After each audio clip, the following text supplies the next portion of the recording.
it was all AI, like fully AI, because our site got penalized like crazy. The traffic just a couple of months later just literally went to zero.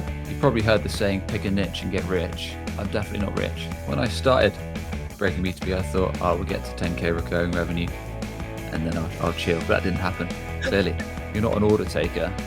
You're a consultant and a strategist. In a world of where you can produce content at the click of the button with an LLM or AI, trust is very difficult to come by. You start super scared and then you slowly get less and less worse and eventually you become okay.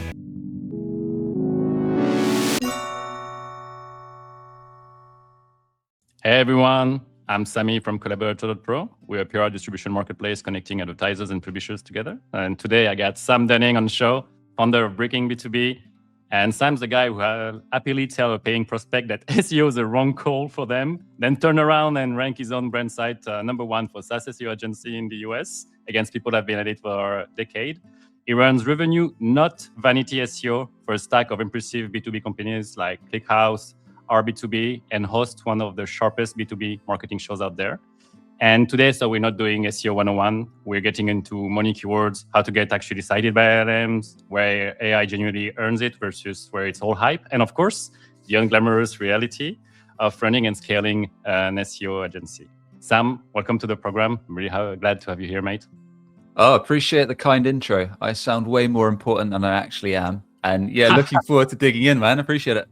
Cheers. To be honest, that's the first time I do such a long intro like that. I was trying to change a little bit. I have you here. I love what you do, and I'm really impressed by what you did, having followed you for the last couple of years. So first, I wanted to ask you about what you said, I think, several times in the past. It's when prospects reach out to you, and they're really interested in SEO. They're ready to buy services, and you push back, and you tell them it's not necessarily for them, or maybe they're not at the right stage, or they should focus on something else like funnel-led or paid. And I wanted to hear more about it because it's quite unusual for an SEO agency to kind of say no to clients, basically. Yeah. And I think it's quite unusual in B2B service companies in general. But most of these things are lessons I've learned the hard way. So trying to onboard clients that aren't ready for SEO for various reasons, which I'll dig into in a second, it just causes early churn usually, which causes pain for yourself or me running an SEO and AI search agency. And it causes pain for the client because it could have potentially wasted their cash. Now, there's a bunch of reasons why we do that. And one might be that we speak to a bunch of B2B SaaS founders and marketers every week. One reason might be they're creating a new category. A lot of SaaS companies are trying to create something that's kind of brand new. And the reason that that's not necessarily the best fit for us is we're trying to capture active demand. We want to capture folks that already know this software solution service exists. Therefore, they're going to an LLM or they're going to Google search because they know they need the solution. They're typing like best X software, or they're comparing options, or they're looking directly for a use case, whatever it might be. They're at the bottom of the funnel. They're actually looking for it. Whereas if you're creating a new category or a new piece of software, no one knows it exists. So SEO doesn't make sense, in my opinion, to capture demos or inbound leads or trials. You're way better off investing your time where your dream clients already spend time, get trusted information, kind of build awareness, whether that's LinkedIn, YouTube, podcast, email, events. And then when there's some demand there and folks are actually aware and searching for this stuff, then you can actually invest into SEO and AI search, at least in my opinion, because a lot of folks we speak to, they want demos or signups or leads or booked calls from their website ASAP. And SEO is not a smart bet if you do that. That's one scenario. Others might be that maybe they lack the cash or resource to make it a sensible bet. So maybe it's simply a budget issue. They don't have the budget to work with us. Maybe it's resource issue. Maybe their marketing team or the founder, depending on who we're working with, is just already stretched too thin and they don't have the time or attention to kind of give us the feedback and similar that we need.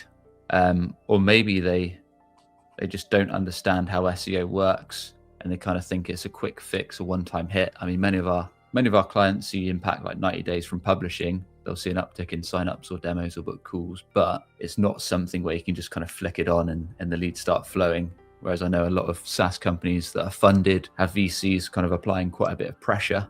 It's it's not one of those kind of magic fixes. You need to build the foundation first. So that's like 2 or 3 incidents where we see that happen, and we'll push away business or say we're too early to work together. That's a great lesson. It's something it took me years to understand. When I was more than a junior, I can think until 6 years, I was struggling a lot with that and accepting all the projects, and then realizing, I can't really bring you so much ROI on this, because like of the website that you have, or because of the niche that you're in, or the stage that you're at.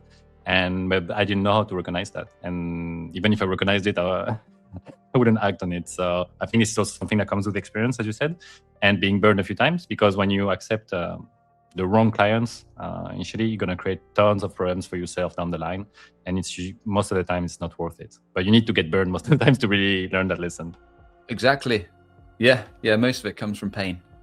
To bounce back on what you said about SEO not being always the best thing. And this is something I really love about your content, is that you focus on revenue and not vanity metrics. And it's something I think we have tons of issues in the SEO industry with that, because the thing that clicks, sometimes even just impressions for people, it's enough, And I've had this issue again when I was starting SEO. I was like, okay, bringing traffic to the client, especially e-com clients, being like, oh, look, so much traffic to your blog.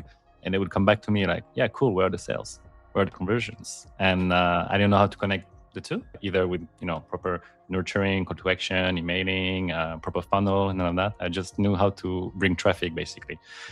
So how do you handle that in terms of avoiding vanity metrics and focusing on what's really important for your clients? Yeah. So because we mainly deal with B2B SaaS and tech companies and small marketing teams, most of them come to us because they want organic search. If it's not already, like most of them, they're probably already investing in paid quite heavily, like Google ads, LinkedIn ads. They might be doing events and trade shows if their niche is relevant for that and their audience hang out. They might be doing outbound sales, but either they've done a little bit of SEO in-house and it's hit a roadblock because they lack the resource or they're too time stretched, or they've just completely neglected it up to now. And they've basically got to a point where their CEO's like, every time we search for our software on ChatGPT or Claude, like all our competitors get recommended, but we don't. Like, we need to fix that. That's like the common pain point on sales calls for us. In short, I'm a simple guy. A lot of the advice I give is pretty simple, in my opinion. And it's like, don't overcomplicate things. All you really need to do is, in our case, because we're working with software companies, work out what your target customer, what your dream client would search, not when they're messing around, not when they're gathering information, but when they actively need your software or solution now. And in SaaS, there's only so many ways people can actually do that. We built something a while back called a money keyword matrix, or you could now call it a money prompt matrix if you wish. And it's basically work out exactly every angle that someone could search when they need your solution, whether it's best X software for industry or use case, or in SaaS, what works really well is going after competitors. So all the competitors you get sliced and diced against, and looking for competitor alternatives, competitor pricing, competitor reviews, or if they're evaluating options, it might be competitor 1 versus competitor 2, and then versus your product. Or it could be they're looking for a specific integration or to solve a very crisp and specific pain point. So there's only so many ways that someone can search for software when they actually are in that 3 to 5% buying window of your total addressable market. So it's like, exhaust every opportunity there is there with those money keywords and prompts, and then worry about everything else once you've done that. So that's where it starts with. And I think to add to that is a lot of folks neglect customer research, which should come before any keyword research or prompt research, whatever you want to call it. And that's so crucial, not just to SEO, but to B2B marketing in general. And that's why, like at Breaking B2B, our onboarding is less about, when we bring on a new customer, we care less about SEO, more about who's the dream client, what's their most expensive problem or pain point that they come to you with, why do they choose you over competitors, who do they stack you up against, can we get access to sales call recordings or transcripts, or can we even like live feed into Fathom or Fireflies and then get that into Claude? Because some clients do, but it depends kind of how rigid their security is, and all that kind of stuff that then aids not just your the keyword research strategy, but your content program and much more, and kind of helps you really understand, like a deeper understanding of who we're trying to attract and bring in the funnel. So I think a lot of that stuff gets forgotten. Oh man, I agree a lot, especially for B2B. I think this is so so relevant. People get into directly, oh, let's create tons of content. Let's push 25 articles on this because this topic is super popular, right? Cool. But I really appreciate the fact that you start with the research, understanding the ICP, their needs, their pain points, and then you can reuse that properly in your strategy. And also the fact that you start with from the bottom up, basically. Focus really on the money keywords, everything that's going to bring revenue as soon as possible, and then you build on everything else. And I feel like people are usually doing the opposite. They're going to start trying to build topical authority on random super top of funnel keywords that never going to get them any revenue. So what made you do that? Like, was it just iteration and finding through errors? Did you connect with other communities? Were you always, because I feel like you're always talking with founders, B2B founders, you're always in the loop trying to understand their pain points. And I don't think that most people do that. And do you have any tips to properly grasp that? Yeah, weirdly, I don't actually network at all with SEOs. All I really talk to, I don't go to any SEO conferences. I barely talk to SEOs. All I really talk to is tech, like my ICP, like tech marketing leaders. I interview them on my podcast. Likewise, I interview founders that are kind of growing startups super fast, and I'm really interested in how these folks grow their businesses or their pain points, like you say, or not just SEO, but how they're growing their business, like what channels they're using. I'm very interested in that kind of stuff. So I wouldn't say I'm a red hot SEO. I'd say I know how to do SEO to drive leads and pipeline, but I also enjoy SaaS marketing and B2B marketing in general and entrepreneurship, growing business. And I'd say that links kind of together. And I think also just from learning the hard way, right? Like before I started Breaking B2B a couple of years ago, I was in I co-ran a web dev shop. And for us, for that web development company, at one stage, we got the keyword web development company to page 1 of Google back when the template links were super important. And that drove us leads every day for web design inquiries. So I was eventually we started doing SEO as a service, and I realized there was kind of real value in it. And eventually niche down to B2B and tech and SaaS. And kind of a lot of it is just trial and error, like messing around with top funnel blogs and not really getting a ton of results. And then eventually realizing that they get wiped out by AI overviews and ChatGPT just gives the answer without recommending any brands. So at bottom of funnel is kind of now you kind of have to do it if you want your SaaS or your B2B company to actually drive inbound through search. So a lot of it is just trial and error and learning. When did you decide to niche down? I already know the answer to that, but for audience into a B2B SaaS, can you walk me through the differences it made in terms of just focusing on those kind of clients versus trying to be kind of the SEO generalist serving everyone and being like, yeah, I'll do your SEO, whatever your niche. Yeah, similar kind of thing. So you've probably heard the saying, pick a niche and get rich. Yep. But I'm definitely not rich. But the company's in a way better situation than it was when it started. So for me, that was, again, at the old web agency, we had an issue because we'd sell to basically anyone and everyone. Yeah. And because our SEO was so broad, we could get Bob's pet shop down the road inquire. And then the next week we get a national bank inquire for a website. And it's like, you got a $500 site, then you got a $50,000 site. It's like, what the heck? And as a result, cash flow for that agency was lumpy up and down each month. So I thought, well, this is no good. This is stressful, kind of worrying about payroll. And then as I was wrapping up at that company and got out of that company, I also started my podcast. I think it was back in 2020, and eventually shifted that to kind of B2B. I was speaking to more marketing leaders. I did a lot of cold calling. So I come from a sales background, and I found out that kind of the tech companies, the SaaS companies, they actually, one, they were motivated to do SEO because they knew the value in it. I didn't have to preach.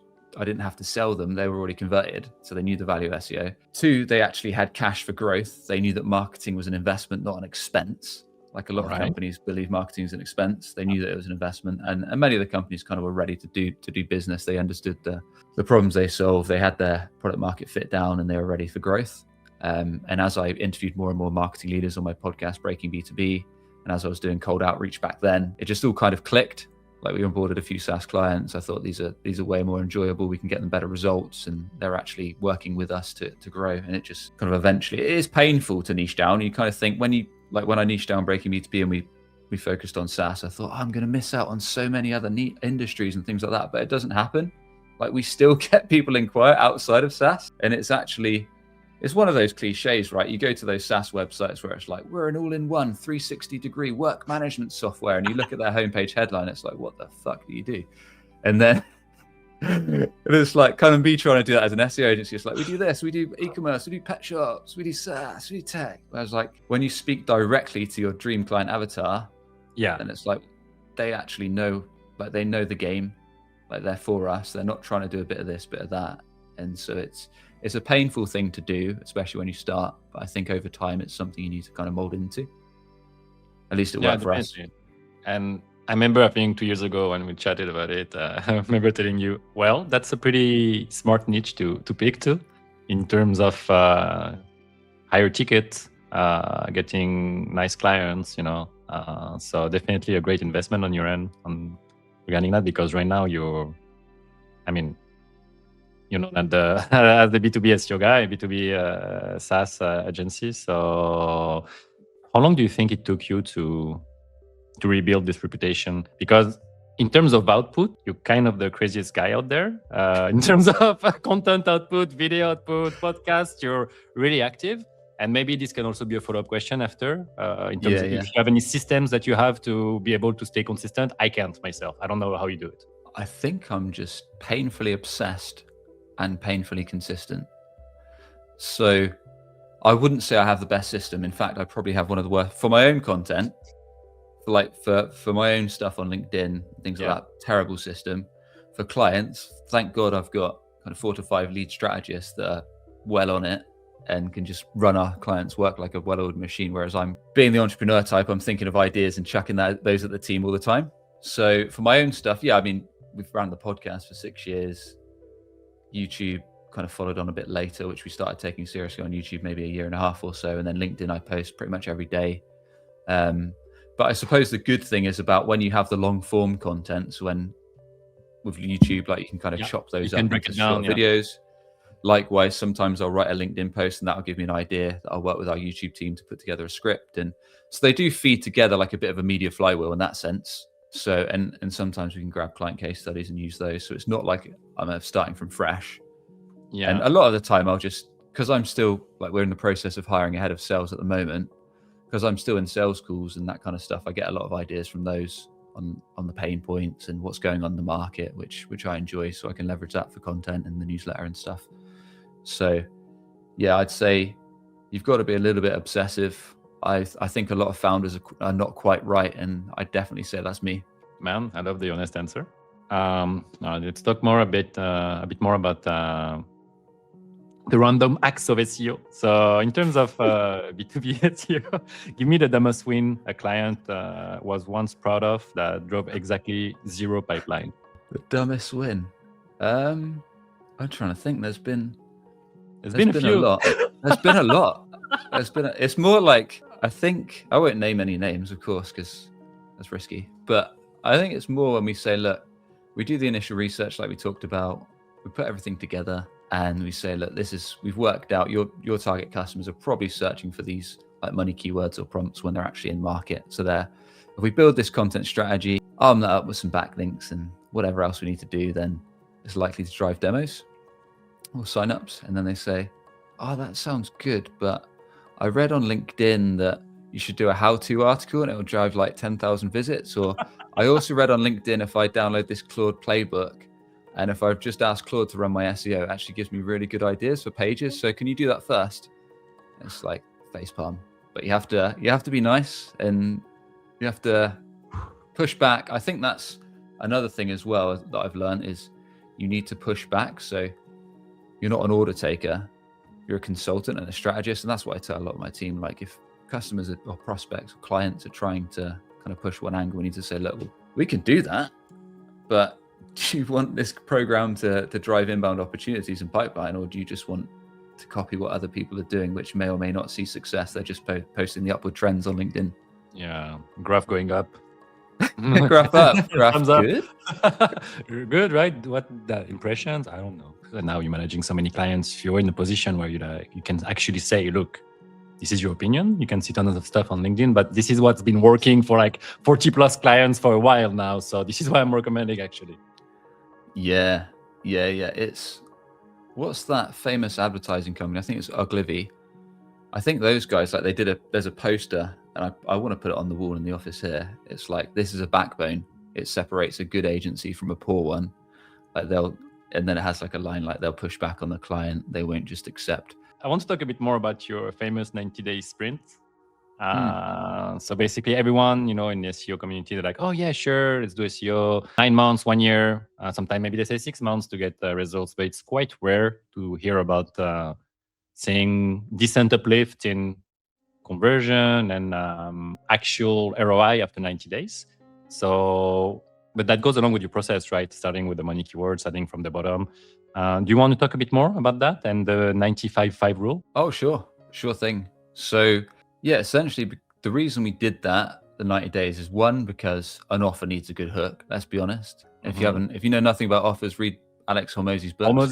Good, useful business content. I say a lot of people hate him, but then I think I see a lot of LinkedIn posts. It's like Alex Hormozy, like just slating him. It's like, for me, he gives the most grounded business advice there is. Yeah. And he's actually done it. Like, he's built successful business to a high level. Like, and there's zero filter. He just tells you the truth, So yeah, I always find it strange when people diss him on LinkedIn, because they're clearly not business minded. Anyway, I digress. So yeah, the 90 days to the pipeline and revenue offer is one because we need an offer, and two, because like from our experience, a lot of the time when you publish content, it would take up to 3 months for the rankings on Google to settle. And we know that AI search pulls a lot from Google results. So that kind of teed it up. And we found a lot of the time for SaaS, if we were working with clients that had an existing website that's maybe been around a while, then we could seed out, like in the first couple, within starting, like opportunities. So one of the quickest wins with SEO, like we have a lot of clients that come to us and say, oh, we need to do backlinks, we need to do digital PR, we need to do this, we need to do all this net new stuff. And I'll say, hold on a second. The quickest win you can get from SEO is if you already have existing commercial content, but it's not working hard enough. So forget net new for now. Let's work out any commercial content, whether that's best X software listicles, competitor content, maybe integration pages, landing pages, use case pages, ICP pages, vertical pages, whatever that a dream client could search for when they're in market, aka the 95-5 rule, whatever the 5% in market is searching for when they need your solution. Let's do an analysis, work out what those pages are. If they're lagging on page 2 of Google, not being cited in AI search, let's make sure then those pages, we assess them. We make sure they've got best-in-class structure that can be picked up in AI search in terms of the formatting. Maybe the content needs to refresh to kind of blow out whatever competition's ranking above you. Maybe they need some internal links, like a lot of SaaS companies completely neglect internal linking. And then maybe we need some backlinks to direct to build the authority. But let's do that, because that can probably give us an uptick in demos in the first 90 days just by doing that. Then let's look at net new content, and the lowest lift net new content is going to be things like competitor content, like, I don't know, the proposal software space. We work with a client called Proposify, so their competitors might be PandaDoc alternatives, or what's some other ones, like I think there's quoting sites alternatives and that kind of stuff, because those searches are usually low traffic but high intent, super high intent conversion. And there's so many ways you can chop those, like competitor 1 versus competitor 2, competitor pricing, competitor reviews. There's a lot of pieces you can build out of those. And then there'll be other options as well. So it's kind of working, what's the quickest win, prioritizing that, and then building a program that can, because a lot of these teams come to us, they're under pressure. They need demos quick. They need to deliver, exactly. It's not like, in 8 months, maybe some traffic. No, it's like we need to drive actually demos and pipeline quickly. And then we can talk about the vanity metrics to impress your C-levels later on if you want. Or your prompt visibility, or how many citations you've got, and show a nice upward trending graph. It's going up, guys, as you can see. Exactly. So we're good. Lots of people are searching for our company name. How important is pruning, like removing content in your niche? Because I think it's less relevant for B2B SaaS, but usually when like clients come to me, more like B2Cs, like e-com or clients in general, they come with like website, I don't know, like a few thousand pages, and 80% of the website is not generating anything. And most of it is trash and stuff from like 10 years ago that I just, my first step is to prune, to trim, update, and talk about new content after a while too. How relevant is it for your niche? I think it's probably the same in terms of relevance. Okay, like, I thought it'd be less relevant. Again, it depends on the maturity of the company and how long their website's been going and how much content they've got. Like a lot of the companies we work with, maybe they've max got 500, 700 blog posts. And then if they're a startup, they might have a thin website of 5 to 7 pages total. So we see all ends of the spectrum, like companies that are brand new to SEO and just have a thin website, and maybe they've just grown through like their founders network and paid media and stuff, and then companies that have been doing it a while and been doing a bit of SEO in-house perhaps. And like you say, what you'll find is when companies have a big blog, then a lot of that might be trash or outdated, not even relevant to their product anymore, top funnel stuff, just not useful. Like, these are the best CRM jokes of 2023. That kind of stuff. Those are so my yeah, favorite, pruning man. smart, if it makes sense. Yeah. This reminds me 2016. I don't know why something popped up in my mind. I think you said that speed beats giant, which is true, and I've experienced that with my own platform that I'm creating. Last time, Cloudflare released a platform, a tool about testing your website for agents. I rebuilt it during the night, basically, because I'm alone. I can just go crazy with AI. So where does a small team genuinely can outmaneuver huge players? And do you have any advice for a smaller team with low budget in how to properly do it? Oh, for sure. Yeah, for sure. So I think you're right. So there's a few things to bear in mind. So the advantage you have purely is grit and speed. So because the big companies, and I've worked with kind of mid-market enterprise companies, and things move exceptionally slow. Yeah. So I've seen, like, we've built programs and content for companies where they've not published it for a year. 12 months plus. And that's not unusual, I think, for these like 2,000, 3,000, 4,000 plus employee companies, just because there's so many layers of management that need to sign, approve stuff. And the problem is, by the time it gets the final sign off, the page has been ripped to shreds. And I've seen pages that were like listicle articles published as a landing page.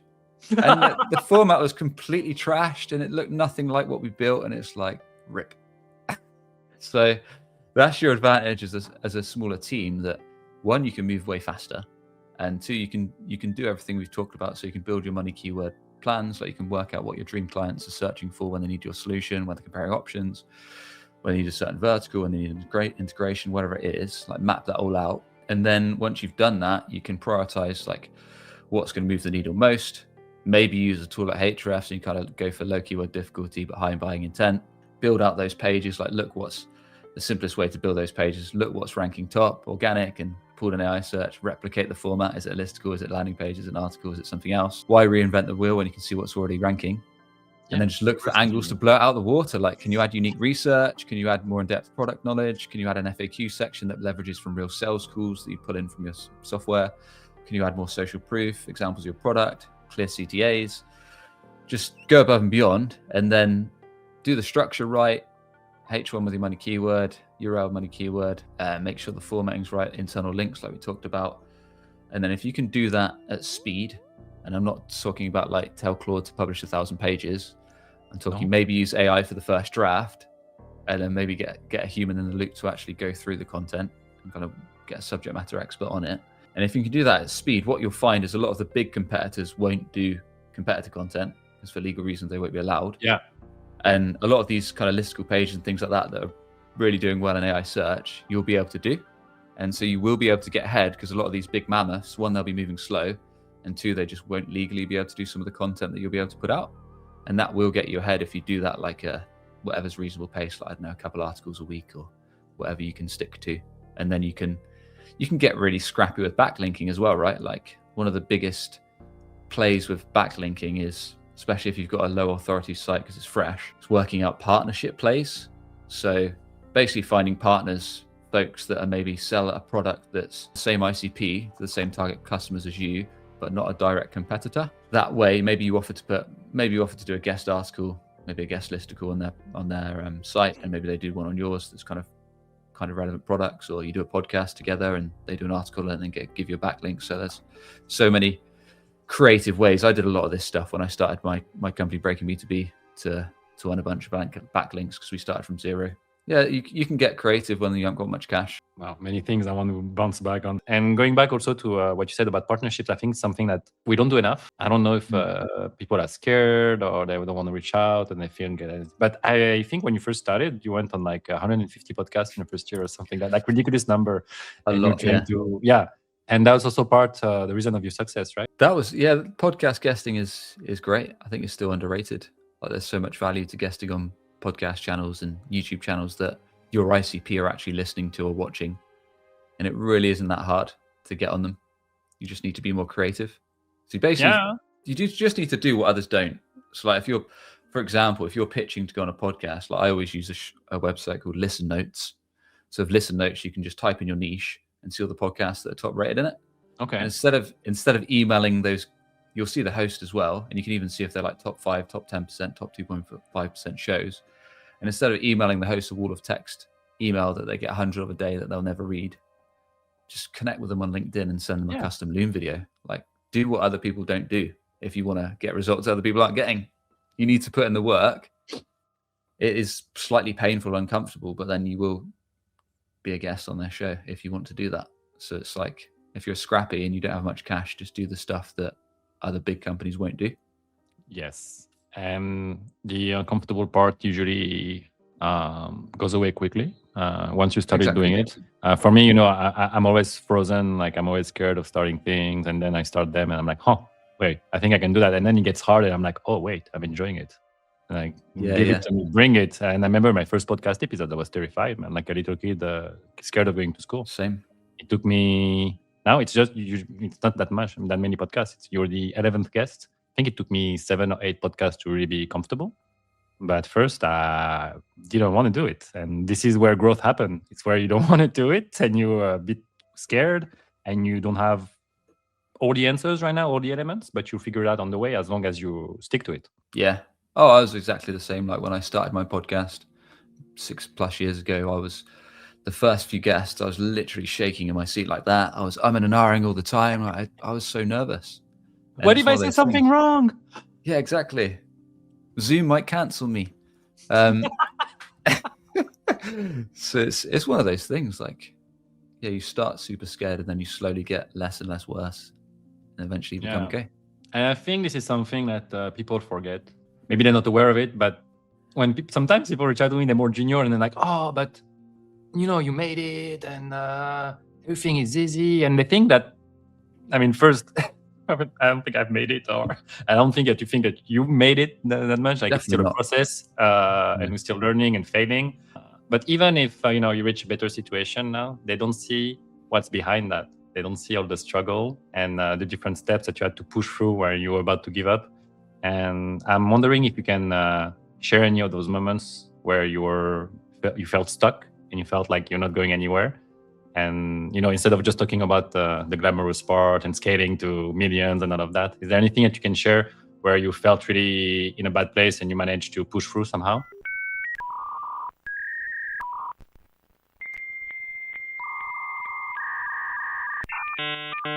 Yeah, there's been lots. So I'll talk about a few different angles that come to mind right now. I suppose one was when we first started the business, because it's bootstrapped, didn't really have had zero outside funding, had a little bit of cash that I'd saved up from like consulting work, but not much, like 5 to 10K, something like that, to get the ground running and build the website and get some contractors and things like that to help. And then, most of it was cold, hard outbound, because at the time, the website was a brand new domain, breakingb2b.com, zero authority, zero backlinks, fresh.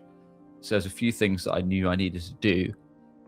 One was I wasn't going to get clients out of thin air. So I had to do outbound. I had to hit the pavements. In my case, that was cold calling. So I just basically, in the evenings, I used a tool called Lusher, which basically back then you could find contact data for marketing leaders, so tech marketing leaders at B2B and tech and SaaS companies, made lists in the evening and called them the next day with a dialer. And that's naturally a lot of rejection, like hundreds of rejections, until you eventually book an appointment. And maybe I was doing 1 appointment a day. So I was doing that a couple hours. And then outside of that, by posting tons of content on LinkedIn, trying to hit up other agency owners to try and do partnerships. Like, do you get leads that you can't serve that might need SEO help? Like, would love to jump on a call and do that kind of stuff. And meanwhile, like I said, our website was fresh. So I had to build up the SEO from scratch. And there was a number of ways we did that. One was I guested on a ton of podcasts, like 1 to 2 every week, and asked all the shows I guested on for a backlink. 2 was all the folks that I knew, founders of tech, SaaS, B2B companies, etc. I asked them if I could do a guest post on their site and get a backlink back, and then pumped out a load of content. But a funny story, when we started the agency, I was basically trying to it helped us construct our 90-day SEO offer. So we have an offer that's 90 days to revenue from SEO and AI search, which we talked about earlier for SaaS companies. But I kind of tried to prove the model before we did it. So I did it with us. And I think back then we were focusing on B2B SEO agency that we got number 1 in 90 days. But now we focus on SaaS SEO and AI search terms as we've niched down more. But yeah, we did that just from like loads of grunt work and getting loads of links from all these partners and publishing a bunch of content. But the funny thing is, I hired a freelance content writer that I'd worked with at a past agency, paid him like $2,000 US. Meanwhile, I was heads down, like cold calling, cold emailing, doing all this stuff to try and get clients. Then realized a couple of months later, all the content he produced, I never checked. I just chucked it on the site. It was all AI, like fully AI, because our site got penalized like crazy. And the traffic just a couple of months later just literally went to 0. And I was like, oh, for God's sake, like this guy's just screwed me over. But it was one of those things. It was like he was out of contact then. Like the only thing he was saying was like, no, I did it all manually. I was like, no way. It was one of those things I just took the hit and move on. I was like, there's no point crying over this because I've got to get more customers and grow the business. So that was, at the time, that was quite a amount of cash. Yeah, and that's one of it. And then I suppose as a business owner, operations has always been a weak point for me. Like building SOPs, technical work, all that kind of stuff. I'm not a web dev. I kind of steer away. So luckily my first hire, Fred, who's our head of SEO, is an absolute legend when it comes to ops and building SOPs and just way more organized than me. So actually being able to make that crucial first hire was such a big thing. And now the fact that we've slowly grown to 4 strategists, like when I was like building the agency, I was like heads down in Slack until like 11, 12, 1 a.m. at night, just messing around with client support and customer support and all that kind of stuff. And it's like, once you are able to hire for your weaknesses, it helps you so much, even though I know myself and many other founders struggle with that because we think we're best. But truth is, you might be great at one thing. You're probably amazing at one thing, but you probably have gaps in 90 other things that folks smarter than you can fill. So that's a few that come to mind. There's many more fails and stupid stuff I've done. What you just said right now, I can really appreciate it. So I just launched, I'm launching still on my platform, Geo Toolbox, but in order to make it sustainable, you definitely need help, open up to people and ask help and see where you're lacking and realize that, we can't do everything. I think that makes sense. Yeah. Nice work on building it. Like nice work on starting that. And it is one of those things, like when we started, I did have to do a lot myself because that's just the way it is. If you're bootstrap, you don't have outside investment, then you will have to do everything yourself, whether that's the product, the service, the offer, customer support, product, marketing, selling, all of that, social, whatever, until you get to a point where you've got enough funds to then hire. It's for yourself, it's not for clients, so that's different. But I'm trying to find a balance between it's super fun, it's exciting, and I'm going to burn out in 2 months from now. Yeah, that is a balance. One that I've yet to find. Okay, next I wanted to ask you, besides the struggle, now you scale your agency to close to 250 grand a month in revenue. If you had to give us, I don't know, maybe not a roadmap, but a few important stages that you had to push through and how you managed to reach the next stage at your agency, though I think that would be super useful for people, because I think most agencies I've talked to, at least in the past, they kind of stuck around 50 grand a month or something like that. So being able to go that far is impressive. And I think you can bring a ton of value on that in terms of, everything, operation, managing the clients, hiring. Feel free to talk about any topics that you like. Yeah, I'll try and give the high level version and then feel free to dig in to wherever you think I've been a bit vague. Yeah. So the start was basically what I summarized there. So not much cash, doing cold outbound, hitting LinkedIn like crazy. I did have a bit of a network on LinkedIn before I started this business 2+ years ago. So that was useful. I also had my podcast, which we rebranded when I started this agency. So Breaking B2B, the podcast and YouTube channel, and a small email list. So those things were in play. That none of them were huge. Like none of them were massive followings. Well, the LinkedIn was probably the biggest, but otherwise they were quite, I wouldn't say big channels or anything like that. So a lot of it when you're starting is just being super scrappy and just being, you don't have like cash to chuck into ads or marketing or search. So it's more the fact that you can move fast and be super scrappy. You can basically do stuff that the bigger companies won't do. So in my case, like we talked about, it was applying to tons of podcasts with sending all those hosts custom lean videos. It was going crazy on our own SEO to kind of prove that we could do it in 90 days. It was cold calling my ICP, my dream clients, like for a couple hours each day. It was hitting up potential partners. So it was spending like all the time that I had, because I didn't yet have any clients. I had 1 or 2 clients. So spending all that time basically on outbound sales and building awareness and building mindshare, building reputation. So if folks needed SaaS SEO and AI search, my company was top of mind. And so that basically did that pretty much the whole first year until we got to say $50K per month. And there was drop-offs, like we lost a few big clients and we had some issues and things like that. There was plenty of pain. And around that stage, I think when we made our first hire, it's probably important to note that I brought on an advisor for my business.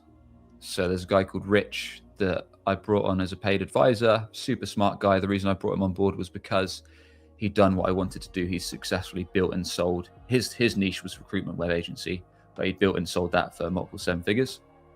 So I was like, why should I guess the blueprint when I know someone has already done it? They can jump on calls with me like once or twice a month and just tell me what I'm doing wrong.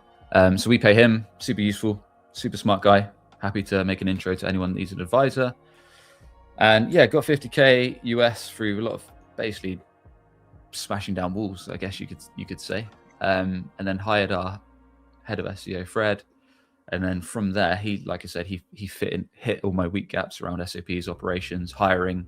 He has a content background, so he could hire content writers, help us build out our panel of writers, which is super helpful, and free up my time from like client account management. And then we had some cash that we could actually use into advertising and marketing. So once we broke the 50K, then we could take a few bets basically. So around that point, we started taking YouTube a bit more seriously. So a guy called Samy at KS Media reached out to me one day, and we eventually worked together on YouTube. So he helped us kind of polish off our YouTube game, which helps a lot with repurposing for LinkedIn and the rest of it. And then we also ramped up LinkedIn ads. So LinkedIn has always been a channel that's been fairly decent for me. From an organic perspective, just rambling on about how we think about SEO and AI search for SaaS and client results and stories and what it's like growing a service agency and all that kind of stuff. So I thought, well, I'm already seeing a little trickle of inbound. Our ICP are on here. We might as well amplify that with thought leader ads. So we worked with a guy called George Koudenaris at the B2B Playbook, really smart guy over in Australia. And he actually did a swap. So we run his SEO and he runs our LinkedIn. Cool. Ads. So yeah, we just retarget our website visitors and we run a list. We run a cold ICP list. So that goes like my posts, certain posts that we choose, like top, middle, bottom funnel posts, and some company page posts. And probably took a good 3 months. Like it got to probably month 3 or 4 of running that, and I was like, I'm spending thousands a month. There's nothing happening, and then it just clicked. It was like the cool started coming in. Thing is with LinkedIn, like it takes a while for people to consume your content, right? Nothing's quick, and I think that's a behavior you need to get into as a founder, especially if like us, you're selling a high ticket offer that has a lot of consideration behind it. It's not something someone wakes up and decides to spend 5, 10, 15, 20K a month on SEO or any service. Like it takes a lot of consideration. So yeah, that started working after a while, and that's been big for us. Like our own SEO engine, the YouTube engine, the LinkedIn founder brand, and the ads like working together has been really big. So that propelled us a lot. And then one big bet that I took after that was I got to a stage where I kept hearing this signal. Like I spoke to a few founders that had done influencer marketing plays, like in some unusual niches where they'd basically worked with an influencer. Yeah. And that influencer then shouted them out and they just got a flood of inbound. And then I saw someone else post about it and I was like, I should do this. So I reached out to a bunch of like, let's say, quote unquote, well-known SaaS B2B tech founders, one of which that replied was Adam Robinson of R-B2B. And luckily I knew him a little bit. Not a bad one, I guess. A small following of, 150, 200,000 followers on LinkedIn, roughly. Just a small one. Good start. But luckily, I had a little bit of a relationship with him because he was on my podcast, like not long after I started the business. So he knew me a little bit. And the timing, as with many things, outbound is timing, because SEO was kind of on his mind. And we had a conversation, eventually ended up working together, and that helped propel our business. Like we started doing great work for him. He started posting about it. And then we did the same thing. We were like, this is working. So we do the same. We run SEO for another guy called Adam Holmgren at Fibbler. We've done it for one or two other folks. And it's like, as Alex Hormozy often talks about, if something's working, double down, triple down, quadruple down until you've like exhausted the channel. That's kind of something we're pushing on, like our own SEO, YouTube, LinkedIn, and then the partnerships, like the influencer play. So I think in a world of where you can produce content at the click of the button with an LLM or AI, trust is very difficult to come by. And it's all good posting about your own results, but when other people post about you, like the ups, the downs, the good, the bad, and ugly, I think that's hard to replicate. So that's something we're trying to double down on, getting people that work with us, ideally that have a little bit of following in the industry, and getting them to post about you or talk about you or share what it's like working with you is actually undeniable in terms of building evidence and credibility. That's so true. And just to bounce back on that, I've known you for a couple of years now, and I love your work and followed you, but something internally, like I cannot control it. It's like, I don't know, some psychological principle, I guess. Something internally changed for me when Adam and you started posting, I can fully build in public and share everything. And I think it's maybe, again, more trust and see everything also from his perspective. And I don't know exactly how to explain it, but at that point, you really, really became, for me, like the guy. No, I appreciate that. And I think, like I say, some of it was luck, some of it was timing, some of it was painful consistency. I think one thing that I think is useful, I always think of any content we produce, I think it has to get the attention of your ICP first, your dream clients, and link back to your offer. That's basically what I think about. So my philosophy is, well, two main things, like Breaking B2B is SaaS SEO for revenue, not vanity. But I also think I want to do the opposite of whatever any other competitor is doing. So if that means fully building in public and sharing our revenue numbers, fine. Like I've only got me to be accountable to, so I'd have a board that will cry if I do that. If that means building our B2B SEO strategy in public, great. I'm all for it. If that means like flying out to Spain and shooting some content there and then talking about it, it gives me something interesting to share and something a bit different. So it's doing that and then eventually having fun in the process. So I wanted to ask you next about AI automation and how does that live in your agency? Like, how do you use AI and automation, and how has it evolved in, let's say, in the past year? Because from what I'm seeing online, I mean, mostly on LinkedIn, I see people super polarized with either, fire your team, replace it with Claude, kind of bullshit. You're not going to do that, obviously. And the other people now, look, I let Claude handle my SEO and I just share graphs going to zero. And myself, I use AI Claude a lot. I'm able to rank on first page for super competitive keyword with Claude skills, doing SEO audit with Claude skills, but it's not doing everything, obviously. But I'm experimenting more with letting them being more autonomous. But I'm wondering, as an agency that scaled to those numbers, how do you use it? What's your perspective on it? And where do you think it's actually relevant versus just the regular BS? Yeah. We actually need to use it more. So I'm actually paying an outside advisor to come in the next couple of weeks to specifically slate our business and look for gaps. There you go. Where we can automate more, because at the moment we still have like 15 plus writers on our panel. So most of our content is manually done. Like one of our things, just because we want to keep the quality there, but we are starting to see like product listicles, like best X software lists and things like that. There is workflows to build those with AI. I think it's more getting the knowledge source right. So like the clients we see the best results with, I think we talked about earlier, like the onboarding, they're giving us access to their sales call software, and we're putting that in via MCP. Exactly. And we're getting their competitor battle cards, and we're regularly building our knowledge base on their product, their offer. Proper language, proper pain points too, not just something that you get from semantic analysis. And this is also what I run in my in my skills to write content, always extract pain point from many sources, from your own docs, and this makes a huge difference when you write the content. Instead of just being like, you're an SEO expert with 100 years of experience, write me a great article. Anything else you want to add on this besides like the writing? On automation? Yeah. I mean, our guys, it's probably worth saying I'm less in the like client support, client success day to day.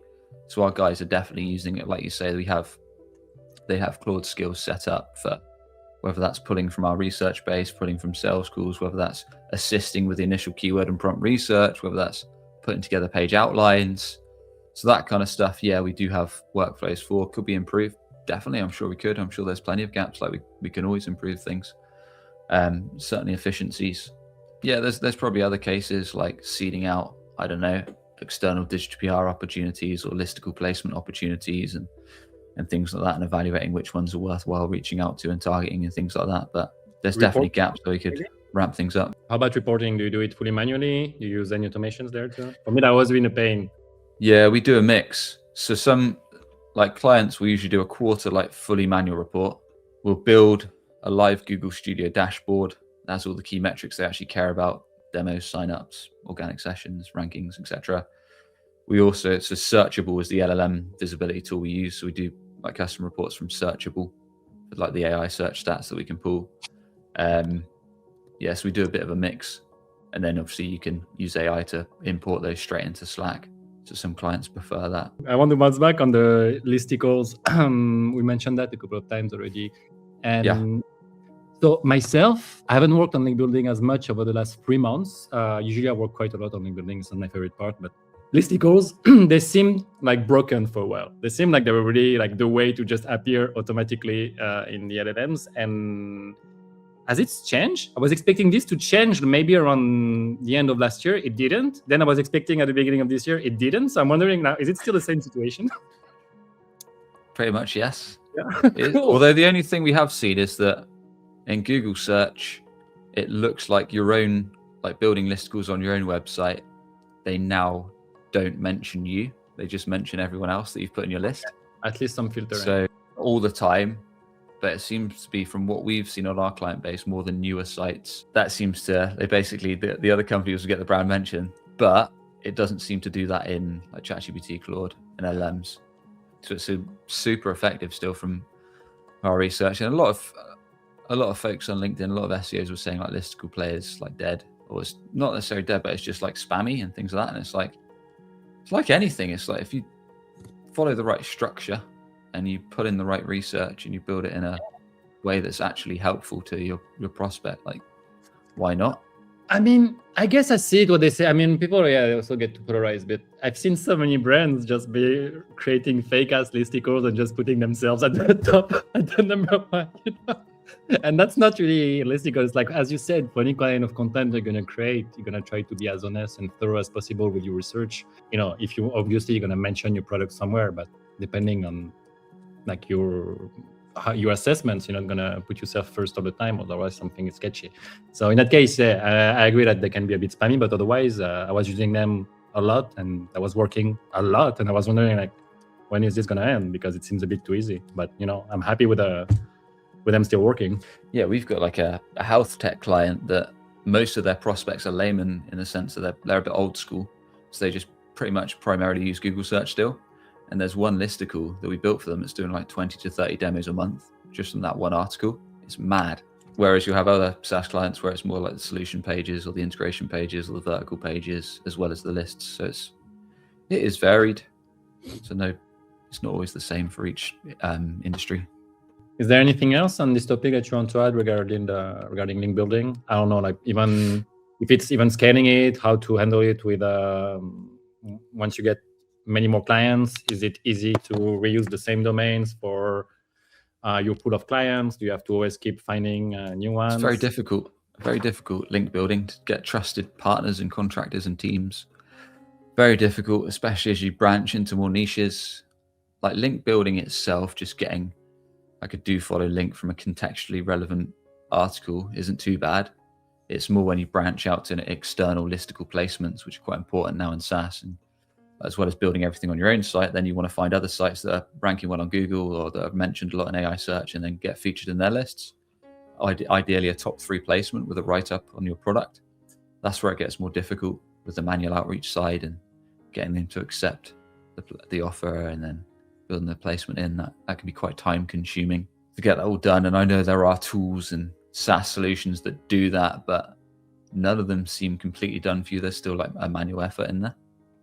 So it's that stuff takes time. But that, again, like if you've got partnerships and you know folks in your industry and you know like complementary founders in complementary industries or marketing leaders or similar that are in complementary companies that go after the same ICP, that's when like guest articles on their sites can be really effective. Starting to run a bit long, so let's wrap up with the last section before the rapid fire. In terms of running the agency, like I'm really interested in several topics. First, let's say hiring. When do you know when to hire full-time versus use a freelancer until a certain stage? I would be so scared about hiring someone full-time and all that goes along, all the fees and costs and the management and maybe the nightmare that can create. So is there anything that you can share regarding hiring and how you're able to scale and how hiring changed depending on the different stages and revenue that you were at? We basically have four full-time strategists, and then everyone else is like contracted in the sense that the writers are based on what work they get assigned and approved and paid for. Same with the link building side. So that's kind of how it gives you a picture of how the agency's set up.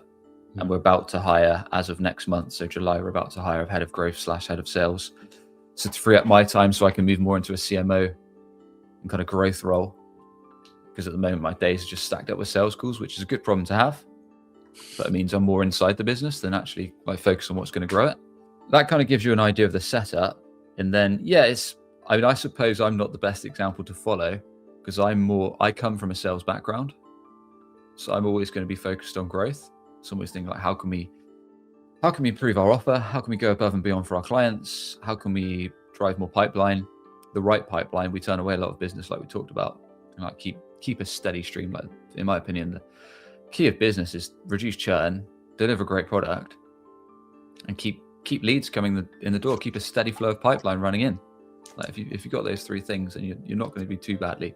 Yeah, that's how we think about how do we hire. I usually get to the stage where strategists will tell me, Sam, we can't take any more clients. Okay, let's hire. We're fortunate that a lot of our hires have come inbound. Very fortunate in the sense that they've either known the other strategists and worked with them, or they've seen our stuff on LinkedIn.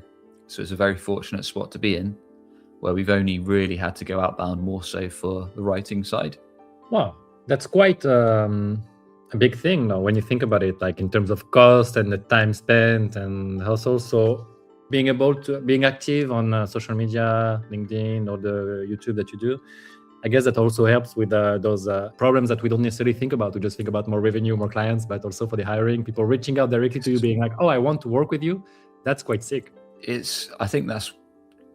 suppose there's cons to being like radically transparent on LinkedIn, like sharing like how the company works and revenue numbers and the good, bad and ugly and all that kind of stuff. But it also gives, like say, potential employees like a flavor, so they can either think I'd never worked for Sam in a million years, or oh, sounds okay. I might see if they're hiring at some stage. So it also helps you, I guess, attract the folks that know the rough stuff as well as the smooth. So exactly, attract the right people, because it's cool to attract people, but again, like the right clients or the right collaborators, it's really important to find the right ones.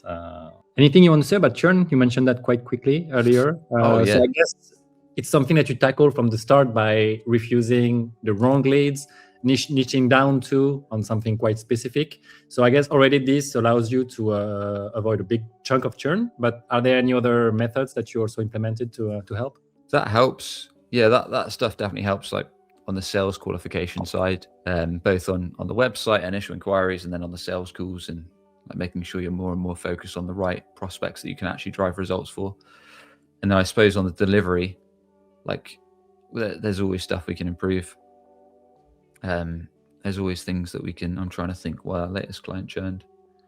Well, if you can't remember, that sounds quite good already. There is. I suppose the problem with the space we're in is that because we mainly deal with the marketing leaders inside SaaS companies, so they turn over. That I suppose the less fortunate thing about funded companies is sometimes they can run out of one runway. Sometimes programs and initiatives can be switched off with a click of fingers. Like SEO, we're shutting off SEO. We're going all in on outbound sales, all in on paid. But of course, we've made mistakes, especially in the early days, and there's things that we could have improved. And I suppose the main thing is trying to make sure the same mistake doesn't happen twice. So if a client leaves for X reason, whatever it is, whether it's, I don't know, the content or the web work or the technical, whatever, that you then put in a process so that can't happen again. So yeah, just trying to learn and fast track. And like I say, that's kind of partly the reason I brought on an advisor, so I could hit some of the gaps before they come to us. So, but nothing's perfect, right? We still make mistakes. We all make mistakes. The difference is how you tackle them. If you're always in this growth mindset, and I don't think it's something, again, I haven't done it yet, but I don't think it's something that you stop, okay, I've reached 6 figures a month, now I can just chill. I think it's something that you always have to do, right? Oh yeah, when I started Breaking B2B, I thought, we'll get to 10K recurring revenue and then I'll chill. I'll be a solo consultant. And I was like, that didn't happen, clearly. So it's one of the, I'm rarely content in business. Like you get to a milestone, sometimes you don't even celebrate. You're actually more stressed, like, we got to deliver now.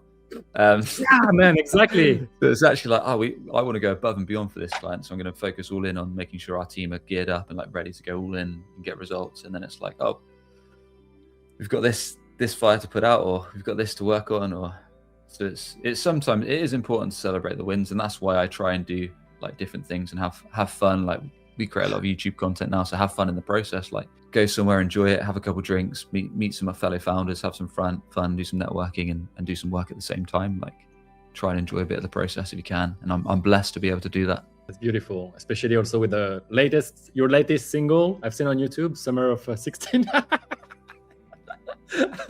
Man, you seem to be having so much fun. I think I told you in the past, I think it's also super great to be able to provide so much value, be so transparent about the revenue, the struggle, all of that, but showing that you bring great results. But at the same time, be yourself, be different, unique, feel like you managed to really find some proper balance there. I suppose like it's also thinking like, what's the worst that could happen? Like if someone puts a negative comment on your post on LinkedIn, which plenty of people do on mine, it's like, actually have a think about it. Like if someone taking time out their day to put a negative comment on your LinkedIn, what's actually, if one of their prospects, like one of their target customers, sees them negatively comment on people's posts, like what are they going to think? Oh, brilliant, I'm going to buy from this person because they negatively comment all day. It's like, no, just ignore it and move on. Yeah, that's the mindset. Ignore. And that's worst case. Like that doesn't actually happen that much. Yeah, it's true that negative comments are quite rare too. And nowadays people just say, I agree. It's tough to have some controversial opinions. In today's fast-paced moving world. All right, to wrap up, man, that was really a fun podcast in 2 different episodes. Really cool. To wrap up, we have a last section is rapid fire. So this, I just asked you some quick questions to finish, and feel free to not take as much time for them to answer them. So first one, is there, you can also skip them, by the way. So if you don't want to answer them, please skip. One, AEO, GEO, LLM SEO, whatever acronym it is, myth that you like to see dead. I mean, especially for B2B SaaS, if it's more relevant to you. Oh yeah, I suppose the main one is that AEO is not a brand new thing. The fundamentals of at least bottom of funnel SEO carry through.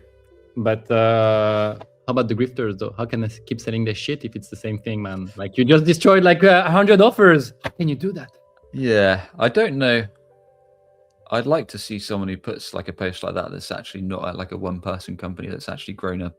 Well, that doesn't even have to be a bigger than one-person company. It could be someone that's just grown a business. Yeah, I'll leave it at that. Yeah, that'll be fun. Now. In terms of the most overrated things you see agencies chasing, I see many things myself. I'm curious what you think. Like, I don't know, awards, okay, like things that really don't really matter and that's still chasing maybe for vanity, ego, or whatever. Agencies, I don't know. I only speak to a couple agency owners closely, and most of them are because they have a similar mindset to me. Okay. So they're not. Like, I'd rather speak to people that are kind of either above me or like a similar level, so I can actually learn and be useful to them and vice versa. But yeah, back in the day, I used to think awards were useful. I mean, we're pretty bad. Like, I haven't even put our site on a review site. I haven't even put Breaking B2B on any review sites, opted for any awards, any of that stuff. So I should have done. You're not on review site? No, I haven't even put us on a review site. Man, you're a legend. 0 review sites. I need to do that, actually. Yeah, Just haven't focused on it. As you can see, it's that not wouldn't so hurt. good. I mean, you're already doing great, but that wouldn't hurt for sure, especially with all the great reviews you already have. Yeah. Need to go on G2 and clutch. Is there one thing you like to tell your just went solo self that started a few years ago and I was eating a fair bit of shit every day?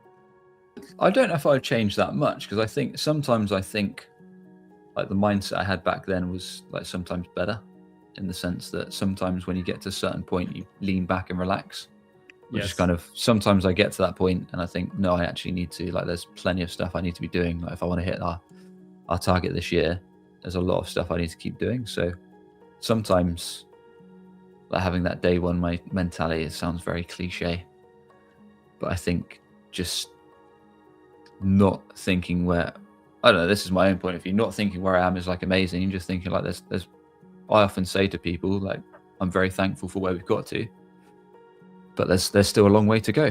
So there's still a lot of that I want to do with the agency, help the team and the rest of it. Yeah, I struggled a lot with that.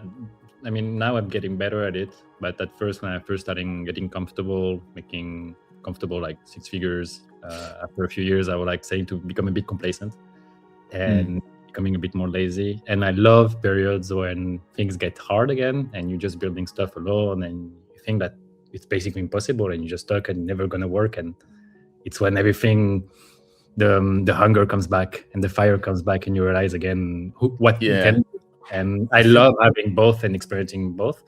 I think it helps me grow so much, and not outside of business too. I agree. I think it is quite important to network, or at least speak or meet up with founders or like-minded folks that are either similar level to you or ideally above where you are, or ahead of where you are or where you want to get to, because that does light you up. At least it lights me up when I speak to those people, and you can share ideas like, this is working, or this didn't work, or this strategy really worked, and they'll do the same. And for me, like, listening to podcasts, I don't listen that much to SEO stuff. I listen more to SaaS marketing stuff and entrepreneurship stuff, like, you know, Hormozy and a bunch of others, because I find that really sparks new ideas for the business and marketing ideas and things like that. Cool. Well, man, that was fucking lovely. Thank you so much for your time before 2-hour podcast. Yeah, man, I could go for another 2 hours, man. I have like tons of questions that I cannot ask, or even topics I haven't addressed, but whatever. Before we close, can you remind us about your offer, the kind of services that you pitch, if you're looking, what's your ICP right now, and time to promote yourself, basically, after all those great tips that you shared with us. Yeah, much appreciated. Thanks very much for having me.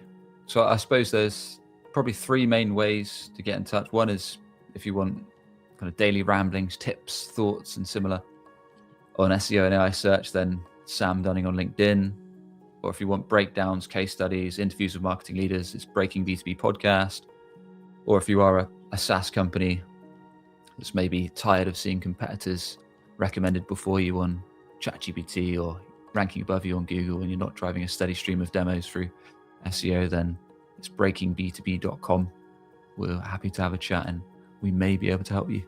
Awesome. Yeah, I'm sure he can help you. The thing is, are you going to be a good fit? Based on the clients that you're already helping, I'm confident, you can help lots of great brands. And again, your portfolio looks sick. Congrats for that. And that's a wrap, guys. Thanks so much for watching. That might be a bit of a long episode, so we'll ask the editor to trim it if it's too long. So go check out Sam Dunning, Breaking B2B. If you like the episode, please comment, like, subscribe, whatever, you know the drill. If you didn't, please comment also. Tell me what you want to see. Give us feedback. We don't receive much feedback, so we're always looking to improve. And thanks for watching. We're Collaborator.pro, a PR distribution marketplace connecting advertisers and publishers together. Until next time, thank you. Bye.